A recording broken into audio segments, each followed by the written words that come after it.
Hello बच्चों, आज हम हिंदी व्याकरण में पाठ 4 भाषा को पढ़ेंगे।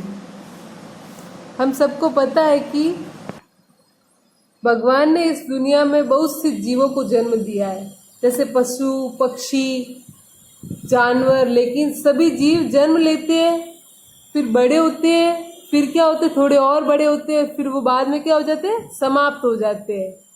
और इन सबसे अलग क्या है, कौन है? इंसान है। हमारे अंदर ईश्वर ने नई शक्ति प्रदान की है, जिसकी वजह से हम बाकी जीवों से अलग है। वो है बोलने की शक्ति, क्योंकि बाकी जो जीव होते हैं वो बोल नहीं सकते, और हम क्या कर सकते हैं? बोल सकते हैं। तो इस वजह से हम आपस में अपने सुख दुख, तकलीफ, बातें, हंसी मजाक एक दूसरे से कह सकते हैं, सुन सकते हैं। और जो हम बातें कहते हैं, सुनते हैं, ये सब किसके द्वारा करते हैं? भाषा के द्वारा। क्योंकि हम अपनी बातें किसी को बताते हैं, वो भी अब बोल कर बताते हैं, वो अपन किसके द्वारा बताते हैं? भाषा के द्वारा। और किसी की बातों को सुनते हैं, वो भी भाषा के द्वारा सुनते हैं। और हम अपने भाव होते हैं, अपनी जो फीलिंग्स होते हैं, वो भी हम बोल के बताते हैं। या फिर कोई भी बात होती है, वो अपन उसको लिख कर भी बताते हैं। तो ये सब भाषा के द्वारा ही हम अब बताते हैं। जैसे दीदी आपको पढ़ाती है, तो दीदी अगर कुछ भी नहीं बोलेगी तो आपको कैसे समझ आएगा दीदी क्या पढ़ा रही है, क्या बोलना चाहती है? आपको कुछ भी समझ में नहीं आएगा कि दीदी आपको क्या बोलना चाहती है। तो दीदी आपको भाषा के द्वारा बोल के बताएगी, तभी आपको पता चलेगा कि दीदी क्या पढ़ा रही है आपको। इसलिए हम आज इस चैप्टर को पढ़ेंगे, भाषा को। ठीक है बच्चों, इसको हम क्या रीड करेंगे? भाषा। इसको हम भाषा नहीं बोलेंगे, भाषा बोलेंगे। सबसे पहले ये दीदी बताती है, भाषा से हम क्या सीखते हैं? भाषा से हम बोलना सीखते हैं, और हम अपनी बात को किसी और को बता सकते हैं भाषा से। और अब हम अपने जो मन के भाव होते हैं, अपनी जो मन की फीलिंग्स होती है, उनको भी हम किसी और के साथ शेयर कर सकते हैं। तो दीदी सबसे पहले आपको बताएगी भाषा की परिभाषा। वह साधन जिससे हम अपने मन के भाव या विचार को बोलकर या लिखकर प्रकट करते हैं, उसे हम भाषा कहते हैं।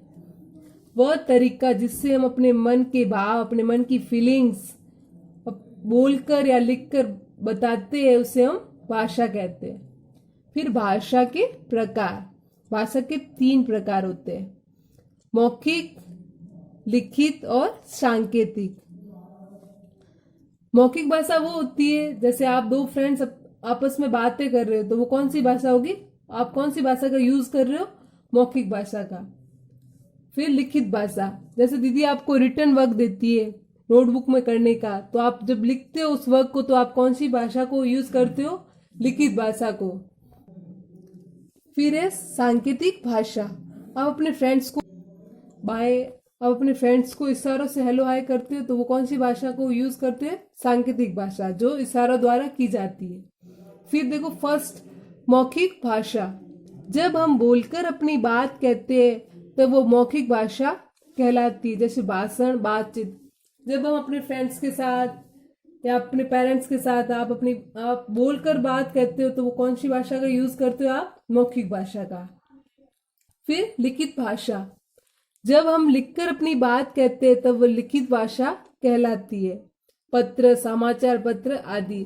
जब आप कोई भी रिटर्न वर्क करते हो, जैसे दीदी आपको होमवर्क के लिए रिटर्न वर्क देती है, या आप कुछ भी लिखते हो नोटबुक में, तो आप कौन सी भाषा का यूज करते हो आप? लिखित भाषा का।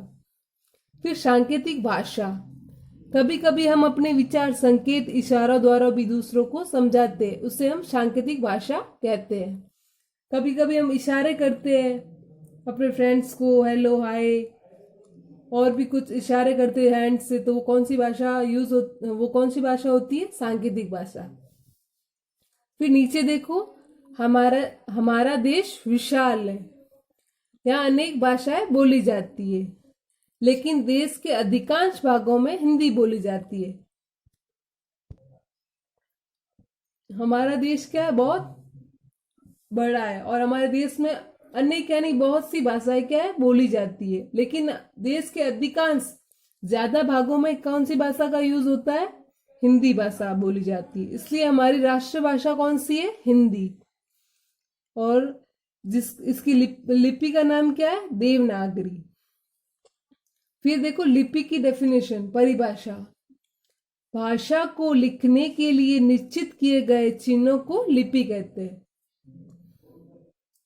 भाषा को लिखने के लिए जो फिक्स किए गए चिन्ह है उसे हम लिपि कहेंगे। फिर व्याकरण, व्याकरण की परिभाषा, वह विधा जिससे हम भाषा के शुद्ध रूप को लिखना, पढ़ना या बोलना सीखते हैं वह व्याकरण कहलाती है। वह तरीका जिससे हम भाषा के शुद्ध रूप को लिखना सीखते हैं, सही रूप को पढ़ना या बोलना सीखते हैं, उससे हम क्या कहेंगे? व्याकरण कहेंगे। ठीक है बच्चों, आज की क्लास में दीदी आपको इतना ही पढ़ाएगी।